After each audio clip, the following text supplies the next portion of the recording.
요한복음을 시작해서 이제 오늘 아주 중요한 부분까지 왔습니다. 요한복음 3장 16절의 내용이 우리 신앙에 있어서 굉장히 중요한 내용이죠. 그래서 우리 요한복음 3장 16절 다 같이 한번 해볼까요? 시작. 하나님이 세상을 이처럼 사랑하사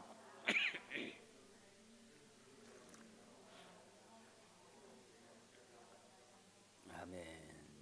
이 요한복음 3장 16절의 내용이 짧은 한 구절인데 굉장히 많은 복음의 내용을 함축하고 있는 것이 요한복음 3장 16절이에요. 얼마만큼 함축하고 있는지 조금 한번 그 말씀의 내용을 한번 보면 요한복음 3장 16절의 핵심은 뭐냐면 하나님의 사랑이에요. 그렇죠? 하나님의 사랑.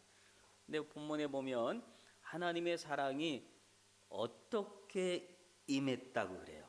하나님의 사랑이. 하나님이 세상을 이처럼 사랑했다 그래요.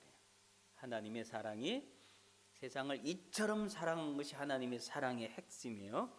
그리고 하나님이 사랑을 했는데 방법이 있어요. 그렇죠? 그냥 말로만 내가 너 사랑한다, 내가 너 사랑한 게 아니라 하나님이 세상을 사랑하는 방법이 있었어요. 그 방법이 뭐였어요? 하나님이 세상을 사랑하는 방법이 뭐예요? 독생자를 주셨으니. 이게 사랑의 방법이에요. 하나님의 사랑에 대해서 이야기했는데 하나님의 사랑은 이처럼 사랑했다. 내가 너희들을 얼마만큼 사랑했는 줄 아니? 이만큼 사랑했어. 어떻게 사랑인 줄 아니? 독생자를 주기까지. 그리고 난 다음에 그 사랑의 결과가 있어요. 그 결과가 뭐예요? 보면 사랑의 결과는 뭐예요? 요한복음 3장 16절에서 보는 사랑의 결과물이 뭐예요? 네. 어떻게 하지 않고 멸망하지 않고 영생을 얻게 하는 거예요. 이게 사랑의 결과예요.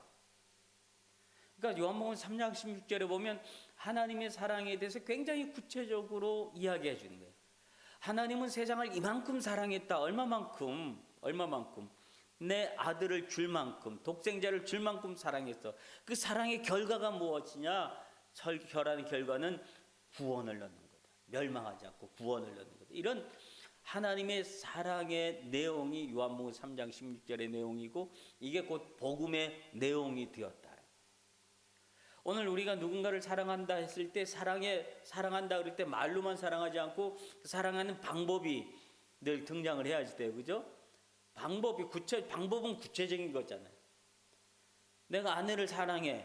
근데 아내를 사랑하는데 말로만 계속 사랑하고 이렇게 생활비도 안 주고 뭐도 안 주고 그러면 그게 사랑하는 게 되냐고요? 아니잖아요. 그죠? 사랑한다 그러면 사랑의 방법이 구체적으로 나와 있을 때 또 여러 가지 내게 나가야지 되는 거예요. 이게 사랑의 구체적인 방법이 돼야지 돼요. 그리고 사랑의 결과물이 늘 있어야지 되는 거예요. 근데 그 하나님께서 우리를 사랑하신 사랑의 결과는 오늘 우리를 멸망치 않고 영생에 이르게 하는 것이 사랑의 결과라고 하는 거예요. 이게 얼마나 엄청난 하나님의 사랑의 방법이냐, 또 사람의 결과냐. 근데 이 하나님의 요한복음 3장 16절에 대한 그 구체적인 해석의 내용들이 그 7절부터 쭉 나오는 거예요. 네? 하나님은 우리를 사랑하는 목적이 뭐라 그랬어요? 우리가 구원을 얻는 게 하나님이 우리를 사랑하는 목적이라 그랬어요. 그러니까 하나님이 우리를 사랑했다 그러면 내가 하나님의 사랑을 받았다라고 하면 오늘 우리는 구원을 얻게 된 줄로 믿습니다. 이게 구원이에요. 근데 이 구원을 누구나 아무나 받게 했느냐라고 하는 거예요. 구원을 아무나 받아요? 아무나 받는 구원이었어요? 오늘 성경에 보면 아무나 받는 구원이 아니죠. 모두가 아니죠. 구원을 받는데 조건이 하나 있었어요. 그 구원의 조건이 뭐예요? 구원의 조건 17절에 보면 구원의 조건이 있어요. 그 16절에 보면 구원의 조건이 있는데 그 구원의 조건은 뭐예요? 그를 믿는 자마다가 조건이에요. 아무리 하나님이 구원을 완성시켜 놨어. 구원을 완성시켜 놓고 야 이제 이게 구원이야. 이제 요것을 이거 다 내가 너희한테 줄 거야라고 하지만 하나님이 아무리 구원을 완성시켜 놔도 그 조건에 충족하지 않으면 그 구원을 얻을 수가 없는 거야. 구원이 그냥 주어지는 게 아니라 오늘 우리에게 있어서 한 가지 요구하는 요구점이 있었다는 거예요. 내가 구원받기 위해서는. 그 요구점은 뭐냐면 그를 믿는 자마다라고 하는 거예요. 아무다가 아니라 그를 믿는 자마다라고 하는 거예요. 만약에 이 그를 믿는 자마다가 없다면 그러면 우리가 예수 믿으라고 사람들에게 전도할 필요가 있을까요? 없을까요? 전도할 필요가 없는 거예요. 하나님이 구원을 다 이뤄놨으면 그를 믿는 자가 없다고 한다. 요 구절이 없다고 한다면 그럼 아무나 다잖아. 누구나 다잖아.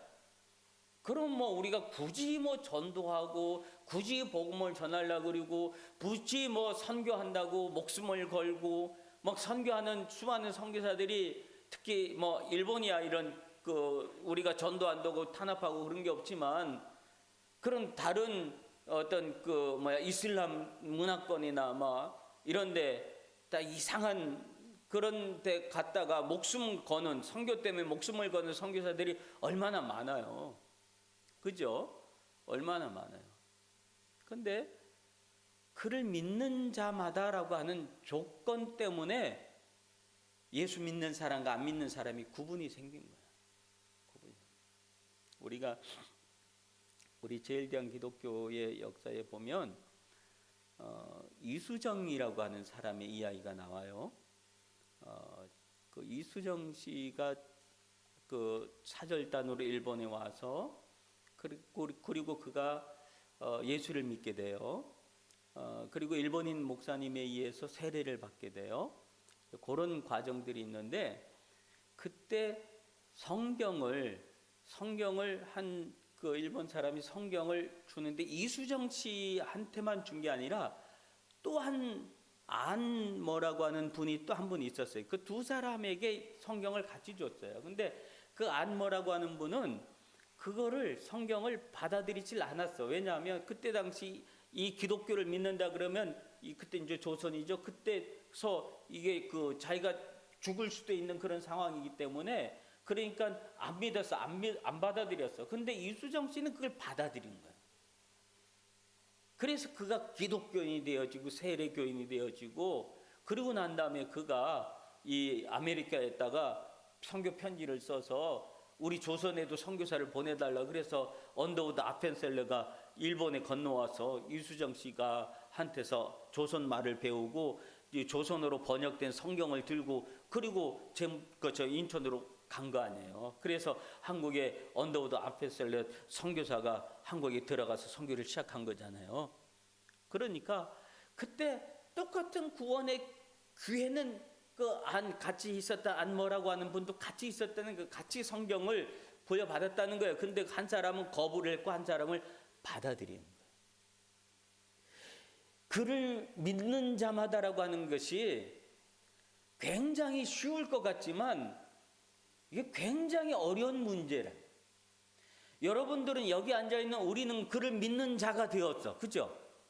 그를 믿는 자가 되었기 때문에 우리는 하나님의 백성이 되었고 구원받은 하나님의 사람이 되었지만 그러나 똑같은 복음을 아직도 안 믿고 안 받아들이고 있는 사람들이 얼마나 많아요. 근데 그에게는 안 받아들인 그에게는 그를 믿는 자가 아닌 거예요. 그에게는 구원이 주어져야 안 주어져요? 안 주어지는 거예요. 구원은 하나님이 아무리 구원을 완성시켜 놨어도 그것을 내 거로 삼는 것은 그를 믿는 자마다 즉 믿음이 전제되지 않으면 하나님께서 우리를 위해서 마련한 모든 것들이 아무것도 아닌 것이 될 수 있다. 남의 얘기고 타인의 것이 될 수 있다.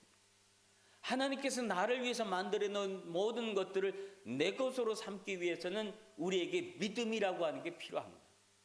그를 믿는 자에게 주어지는 거니까. 그를 믿지 않으면 아무리 하나님이 좋은 것을 마련해 놔도 그건 내 것이 아닌 거예요. 여러분들은 이 부름에 아멘한 사람들인 줄로 믿습니다. 예. 그리고 그 다음에 17절의 이야기는 어떤 이야기예요? 예수 그리스도를 이 땅에 보내주신 이유에 대한 설명이죠. 그 이유에 대한 설명이 17절에 뭐라 그래요? 17절 한번 볼까요? 하나님이 그 아들을 세상에 보내신 것은 그 이유죠. 보내신 이유는 뭐예요? 세상을 심판하려 하는 것이 아니고 어떻게 하기 위해서? 구원을 얻게 하려. 그러니까 예수 그리스도를 이 땅에 보내주신 이유는 심판의 목적이 아니라, 즉 이거는 초림, 예수님에 대해서는 우리가 초림과 재림이라는 말을 써요. 초림은 언제였어요? 2000년 전에 아기 예수로 오신 그 모습을 우린 초림, 처음에 오신 그 예수를 얘기해요. 그 다음에 재림 예수를 또 우리가 얘기하죠. 재림 예수는 뭐예요? 재림 예수는 예수님이 부활하시고 난 다음에 승천하시고 할 때 내가 다시 오겠다고 말씀해 주셨잖아요. 그러면 다시 오실 주님을 우리는 기다리고 있는 거예요. 우리가 지금 예수님을 기다리는 건 다시 오실 주님. 근데 초림, 이 3장에서 요한복음 3장에서 얘기하는 이 예수님은 초림 예수님의 이야기인데, 예수님께서 이 땅에 처음 오시는 그 모습은 우리를 심판하기 위한 목적이 아니었다. 오늘 우리에게 무엇을 주기 위한 거라 그래요? 구원을 주시기 위한 것이 하나님의 목적이었다라고 하는. 누구로 말미암아? 그로 말미암아. 그가 누구예요? 예수님으로 말미암아 구원을 받게 하는 것. 그러므로 예수님으로 말미암아가, 예수로 말미암아가 아주 중요한 말이에요. 그러니까 구원은 예수님 빼고 다른 방법으로 구원을 얻을 수 있다 없다? 절대로 없다. 요즘 넷플릭스에서 아주 핫한 내용이 뭐예요? 나는 신이다? 뭐 신이 된 사람이가 나는 신이다인가?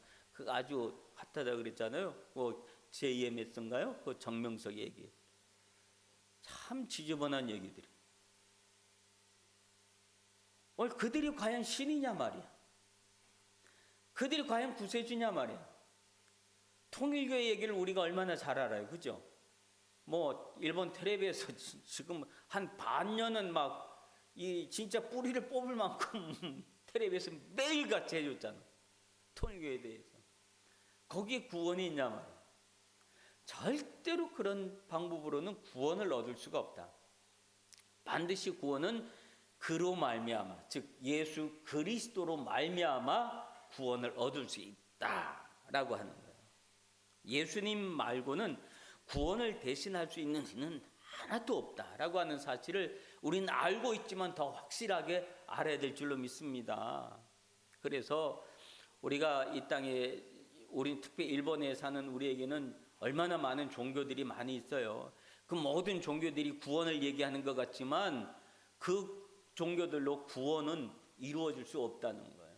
인간의 노력이거든요. 인간의 노력으로는 구원이 이루어지지 않는다. 구원은 인간의 노력으로 얻을 수 있는 게 아니에요. 하나님의 은혜로 얻을 수 있는 것인 줄로 믿습니다. 독생자를 보내주신 그 은혜만으로, 그 방법만으로 얻을 수 있다는. 그리고 더 중요한 내용이 하나 있어요. 그 내용이 뭐냐면 18절에 보면 믿는 자는 심판을 받는다 안 받는다? 18절에 보면 그를 믿는 자는 심판을 받지 아니한 것이니. 근데 또 한 가지 얘기를 해요. 그 뭐예요? 또 한 가지 얘기하는데 또 하나 심판, 믿지 않는 사람의 이야기가 있죠. 그를 믿는 자는 심판을 받지 아니하는 것이요, 믿지 아니하는 자는 어떻게 해요? 믿지 않았다는 사실 자체로 뭐라 그래요? 믿지 않았다는 사실 자체로 이미 심판을 받았다는. 여러분, 이게 뭘까요? 우리가 심판하면 죄의 내용을 가리는 거 아니에요? 그죠? 너 무슨 죄를 졌어? 무슨 죄를 졌어? 우리가 행동한 심판의 그 내용들에 대해서 이야기하지만, 오늘 여기서 보면 믿었느냐 믿지 않느냐 심판의 기준이 두 가지라는 거예요. 너 심판의 내용은 믿었어? 믿지 않았어?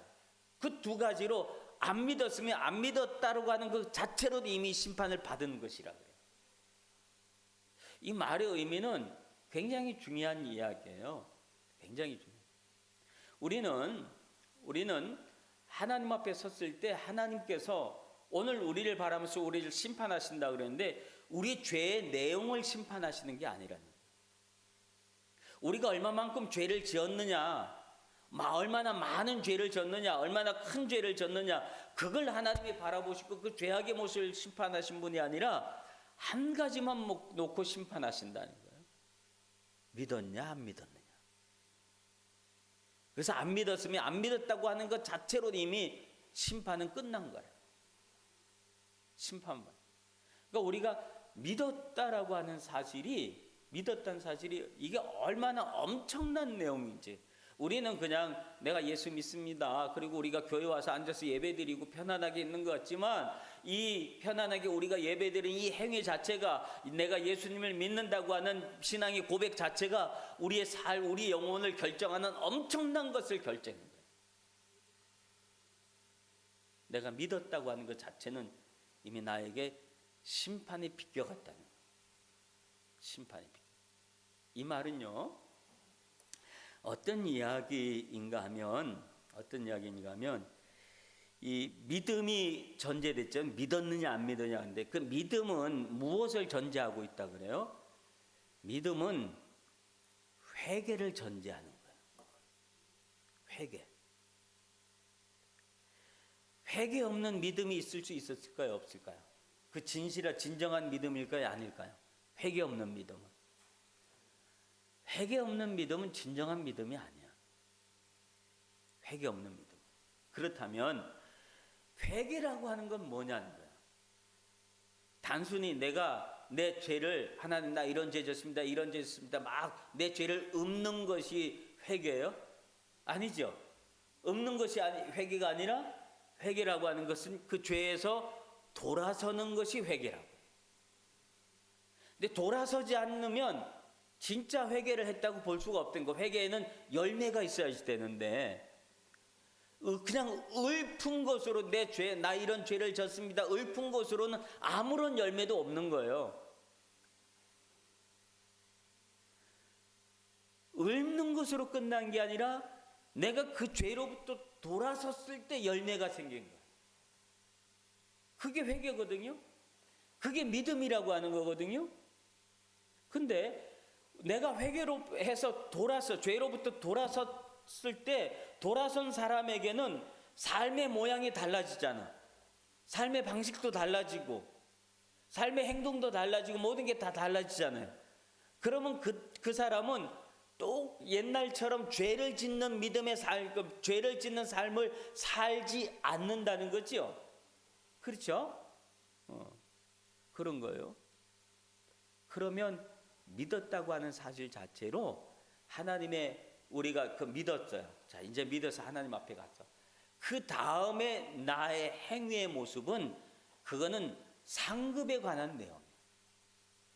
심판의 내용이 아니라 뭐에 대한 내용이라고요? 상급. 졸리죠? 지금 굉장히 여러분 눈이 되게 졸려 막 부릅뜨고 막 이렇게 하고 되게 졸리죠. 빨리 끝낼게요. 상급에 대한 내용. 믿은 자들의 믿고 난 다음에 예수 그리스도를 믿고 난 다음에 우리들의 삶의 모습에 일어나는 또 실수할 수 있고 잘못할 수도 있잖아요. 그것은 상급에 대한 이야기. 그래서 우리가 잘한 것은 하나님이 잘한 대로 칭찬을 해주는 거예요. 근데 그렇지 않은 사람, 이미 심판을 받은 사람은 어떤 사람이냐면 이 19절에 보면 그 정죄는 이것이니 안 믿었다고 하는 것 자체가 이미 정죄를 받았다는 거예요. 심판을 받았다는 거예요. 그것이니 그 내용은 뭐예요? 그 빛이 세상에 왔을 때 사람들이 자기가 행위가 악함으로 빛보다 뭐를 더 사랑했다? 어둠을 더 사랑했다. 그래서 사람들은 어둠을 더 사랑한 이유는 뭐냐면 자기 행위를 가리려고 어둠을 더 사랑했다. 다 위해서. 그러니까 내가 뭘 잘못했어. 그리고 뭐 막 적었어요. 적었는데 이걸 가리기 위해서는 더 진한 것으로, 진한 색으로 막 칠을 해버려야지 그 자기가 적은 내용이 가려지잖아요. 진한 내용으로 해야지. 그래서 사람들은 자기 행위를 가리기 위해서 어둠을 더 사랑했다 그래요. 이미 이것은 어떤 사람, 정죄를 받은 사람의 모습, 심판을 받은 사람의 모습은 이렇게 살아간다는 거예요. 자기 죄를 가리려고, 숨기려고 어둠을 더 사랑하지만 하나님 앞에서는 이 죄가 가려질까요? 가려지지 않을까요? 가리려고 할수록 더 드러나게 됩니다. 하나님 앞에서는. 근데 믿은 사람, 즉 진리를 따는 사람은 어떻게 한다 그래요? 21절에 보면 진리를 따르는 자는 뭐로 온다 그래요? 빛으로 온다. 근데 그건 뭐라 그래요? 그 이유는 빛으로, 진리를 따르는 사람, 즉 믿음으로 사는 사람은 빛 가운데 산다고 하는 거예요. 그 이유는 뭐예요? 이유는 그 행위가 하나님 안에서 행한 것임을 나타내려 합니다. 이 말이 무슨 말일까요? 하나님, 나 이런 일 했어요. 하나님, 나 이런 좋은 일 했어요. 하나님, 나 이런 일 했는데 하나님, 나 이쁘죠? 라고 말하는 거예요. 일부러 하나님 앞에서 드러내는 거예요. 하나님 앞에 자기 행위를 자랑하고 싶은 마음, 어린아이와 같은 모습이잖아요. 그죠? 엄마 나 이거 했어. 엄마 나 이거 했어. 나 잘했지. 라고 엄마한테 칭찬받고 싶어하는 아이의 모습처럼 진리를 따르는 사람은 하나님 앞에 칭찬받고 싶은 마음이 있다. 칭찬받고 싶은 마음. 그래서 하나님 앞에 칭찬받고 싶은 마음 때문에 하나님 앞에서 자랑을 하고, 하나님 앞에서 하나님 나 이런 일 했어요. 하나님 나 이렇게 잘했죠. 하나님 앞에 사람에게 칭찬받으려고 하는 게 아니라 하나님 앞에 칭찬받고 싶어하는 마음이 있기 때문에 그 마음으로 더 선한 일, 더 좋은 일을 더 많이 한다는 거예요. 근데 이미 정죄를 받은 사람은 자기 행위를 감추려고 더 시커먼 색을 칠하고 더 시커먼 색을 칠해서 자기를 자꾸 감추려고 그러고 숨으려고 그러고, 마치 에덴 동산에서 범죄하고 난 다음에 아담아 내가 어딨느냐 라고 하나님이 아담을 불렀을 때 아담이 어떻게 했다 그래요? 나무 뒤에 숨어서 내가 벌거벗었으므로 내가 숨었나이다. 그리고 자기 벌거벗은 모습 때문에 그걸 가리려고 나 숨었습니다. 그렇게 얘기를 하잖아요. 죄를 지은 것은 바로 자꾸 자기를 숨기고 또 자기를 감추려고 하는 그런 속성이 있다는 거예요. 근데 우리가 빛으로, 즉 예수 그리스도를 믿었던 사람, 믿은 사람에게는, 즉 빛으로 사는 사람, 진리를 따르는 사람은 하나님 앞에서 자기의 삶의 모습을 자꾸 드러내려고 그래요. 양지로 나오려고 그러고, 환한 데서 살려고 그러고, 밝은 데서 살려고 그러고, 그런 마음이 오늘 우리에게 있다라고 합니다. 요한복음 3장 16절의 내용이 얼마나 우리의 복음의 중요한 내용들을 말씀해 주고 있는지 몰라요. 그는 우리가 뜻없이 하나님이 세상을 이처럼 사랑하사 독생자를 주셨으니 이는 저를 믿는 자마다 멸망치 않고 영생을 얻게 하려 하심이니라고 이렇게 뜻없이 읊어대는 그런 구절의 내용이 아니라 그 안에는 하나님의 깊은 사랑의 모습이 함축되어 있다라고 하는 사실을 기억하시고, 나는 언제나 하나님을 믿는 하나님의 자녀다. 내가 믿음의 사람이다. 내 삶의 모습을 하나님 앞에서 드러내야지 라고 하는 믿음의 삶을 살아갈 수 있는 우리 후나바시 교회 모든 성도들 되시길 주님의 이름으로 축원합니다. 기도하겠습니다. 이 시간에 말씀 기억